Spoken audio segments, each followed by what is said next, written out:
Bulletin के आगाज में बात करेंगे कसूर बाईपास के करीब हुई कत्ल की लर्ज़ाखेज वारदात के हवाले से। नामालूम मुल्जिमान ने एक लड़के और लड़की को उनके गले में फंदा डालकर कत्ल कर दिया। उनकी लाशें दरख्त से लटकी मिली हैं। लाशें मिलने पर इलाके में खौफ व हरास फैल गया है। पुलिस ने तहकीकात शुरू कर दी हैं। जियो न्यूज़ के नुमाइंदा नवीन अली ने स्टोरी पर काम किया है। उनकी आज मकतूला लड़की की वालिदा से बात हुई है, आइए आपको दिखाते हैं। मेरी बच्ची इस तरह की नहीं थी, बिल्कुल सीधी सादी थी, मासूम थी, इस तरह की नहीं थी, उसमें ऐसी कोई बात नहीं थी। बच्ची कसूर कैसे पहुंच गई? इससे पहले कभी ये कसूर गई है? कभी हमारा कोई रिश्तेदारी नहीं तो कसूर कैसे जा सकती है? कभी उसके नामों से कोई नाम नहीं, कोई नाम भी नहीं। जहाँ भी जाती मेरे साथ साथ रहती है, कहीं भी नहीं केली तो कहीं भी नहीं जाती। क्या कहती है ये इधर ही एक घर है, उधर पास काम करने जाती है। सिर्फ रात 10 बजे, सुबह 10 बजे गई है उधर, तो उधर से 12-1 बजे फ़ोन आया कि हम ना इधर नहीं आई, तो फिर हमने छानबीन की। हमने इसी तमाम तर मामले पर बात करेंगे जियो न्यूज़ के नुमाइंदा नवीन अली से। नवीन अली, आपने सारा दिन स्टोरी पर काम किया है, आखिर क्या है ये मामला, क्या पता चला है मजीद? जी बिल्कुल, मैंने आज सुबह से इस स्टोरी के ऊपर काम किया है और ये वाकई बड़ी एक अजीब सी सूरत हाल निकली, क्योंकि जिस वक्त मैं लड़के के मौजूदा जो शनाख्ती कार्ड के ऊपर जो पता था, मैं उस पते पर पहुंची तो वहां पर जाकर मालूम पड़ा कि यहाँ पर तो ये लड़का मौजूद ही नहीं और रहता ही नहीं, और बल्कि यहाँ तक कि किसी ने इस लड़के को देखा तक नहीं। और ये भी बात पता चली कि उस घर के अंदर ये लड़की मुलाजमा के तौर पर काम करती थी और ये सारी सूरत हाल थी। यहाँ जब लड़की के बारे में मजीद जाना तो पता लगा कि इसकी उम्र 17 साल है, इसका नाम आमना है और ये घरों में काम करती रही है पिछले 7-8 साल से, और एक दिन पहले से ये लापता थी और इसको ढूंढने की कोशिश की जा रही थी। और वहां से मैंने इसके आमना के भाई का नंबर लिया, जहां पे मैं उनके घर गई, बातचीत की और पता लगा कि उन्होंने एक दिन पहले से वो लापता थी, घर से निकली थी काम करने के लिए किसी के घर, लेकिन रास्ते से गायब हो गई। और ये सारी सूरत हाल मालूम जहाँ तक बात रही, उसके बाद जब मैं पुलिस की बात की तो पुलिस का ये कहना था कि एक दिन कब्र ये लापता हुई थी, लेकिन अहले खाना की जानिब से किसी किस्म की कोई एप्लीकेशन नहीं दी गई, ना पुलिस को इतला दी गई कि बेटी जो है उनकी लापता है। तो इस सारी सूरत हाल के नवीन हमारे साथ ही आप मौजूद रहिएगा, चूंकि आपने इस स्टोरी पे आज पूरा दिन काम किया है और एक रिपोर्ट भी मुरतब की है, तो वो रिपोर्ट पहले दिखा देते हैं जरा। जी, इस वक्त मैं वहादत कॉलोनी पुलिस के सामने मौजूद हूँ। आज सुबह कसूर बाईपास पर वाक़या हुआ एक लड़की और लड़के की लाश, जो कि बज़ाहिर एक खुदकुशी लग रही है, मिली। और दोनों के बारे में यही बताया जा रहा था। लड़के के बारे में तो ये बताया जा रहा था कि उसका नाम हुसनैन अली है और वो लाहौर में इचरा के रहने वाला है। हम अपनी तफ्तीश के मुताबिक जो हमने अभी पता किया, और चूँकि मैं उस एड्रेस पे पहुँची तो वहाँ जाकर ये पता लगा कि हुसनैन अली के एड्रेस से लड़की की शनाख्त मिली है। लड़की का पता लगा है जिसका नाम आमना है, 17 साल ये बच्ची है और ये पिछले 7 से 8 सालों में जो है ये उस घर में काम कर रही थी। वहाँ से मैं उनके घर गई, वहाँ पर जाके पता लगा कि कल जो सुबह 10 बजे से लेकर अभी तक जो है ये बच्ची लापता है।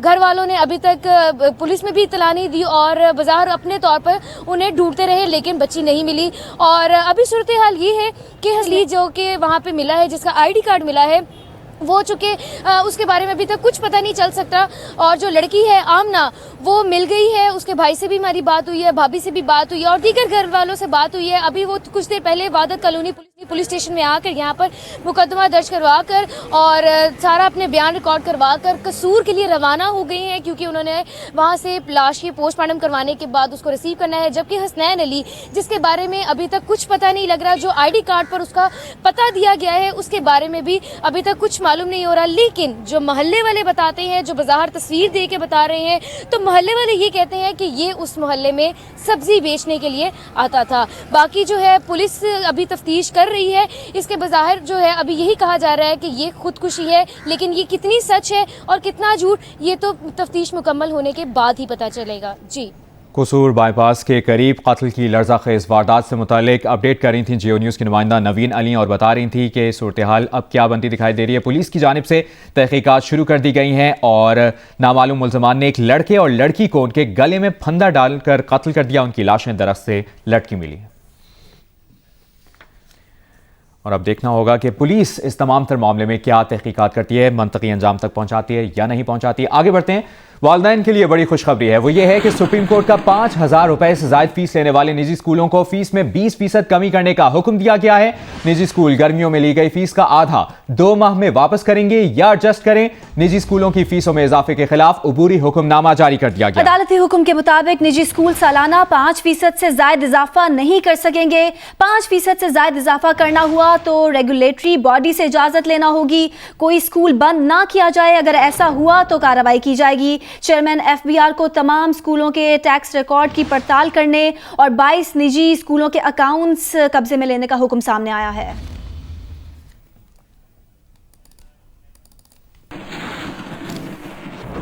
और सुप्रीम कोर्ट के फैसले पर खुश वालिदैन स्कूल मालिकान के माजी के रवैयों को देखते हुए नए खदशात का शिकार हो गए हैं। वो कहते हैं कि उनके जहनों में नए सवालात उठने लगे हैं। वो सवालात ये हैं कि क्या स्कूल फीस फौरन कम करेंगे। सवाल यह भी है कि कहीं स्कूल अपने फायदे में नुकसान को पूरा करने के लिए मुतबादिल फीस तो लेना नहीं शुरू कर देंगे। सवाल यह भी है कि क्या अब कोर्स के पैसे और बढ़ तो नहीं जाएंगे। और सवाल यह भी है कि कहीं स्कूल यूनिफॉर्म और महंगे तो नहीं हो जाएंगे।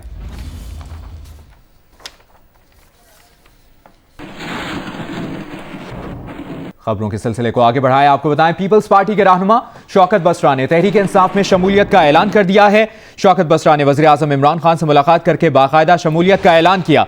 शौकत बसरा का कहना है कि पाकिस्तान तहरीक इंसाफ का इंतखाब उन्होंने पार्टी टिकट या किसी ओहदे के लिए नहीं किया है।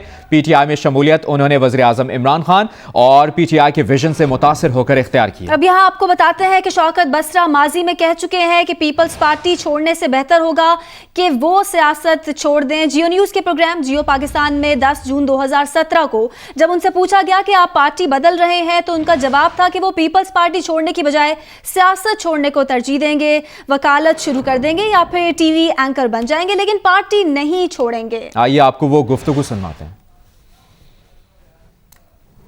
आपके बारे में बाय द वे इत्तलात थी कि आप पार्टी छोड़ रहे हैं, तो इसमें कोई हकीकत है, कोई आपके इरादे हैं, कहीं आपको तहफ़्फ़ुज़ात हैं, क्या मामला है?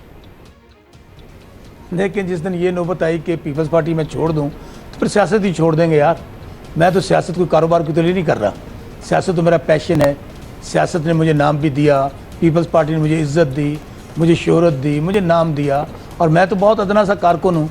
मेरे लिए बहुत बड़ा एजाज़ है कि मैं उस पार्टी का कारकुन हूँ जो शहीदों की पार्टी है।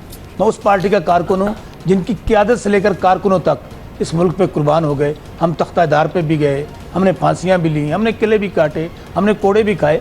इसलिए जिस दिन अल्लाह ना करे ये नौबत आई कि मैं पार्टी छोड़ूं, तो मैं आज आपके सामने कह रहा हूँ उससे बेहतर होगा कि मैं सियासत छोड़ दूँगा, पार्टी नहीं छोड़ूंगा। और बहुत सारे काम है यार, मैं वकील हूँ, वकालत शुरू कर दूँगा, वो छोटी मोटी दुकान डाल लूँगा, या आजकल मैं बहुत सारे टॉक शोज़ में पिछले दिनों कॉर्पोरेट भाइयों की तरफ कहीं पे एंकर बन जाएंगे। लेकिन ये कभी भी नहीं होगा मैं ये काम होने देना चाहिए।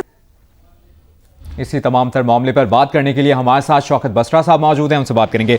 शौकत बसरा साहब, आपने ये पुराना इंटरव्यू भी देखा है। 10 जून 2017 को जब आपसे पूछा गया कि आप पार्टी बदल रहे हैं तो आपका जवाब था कि आप पीपल्स पार्टी छोड़ने के बजाय सियासत छोड़ देंगे, और आज अचानक आपने तहरीक इंसाफ में शमूलियत का ऐलान कर दिया, वज़ीर आज़म से मुलाकात कर ली। क्या हुआ अचानक?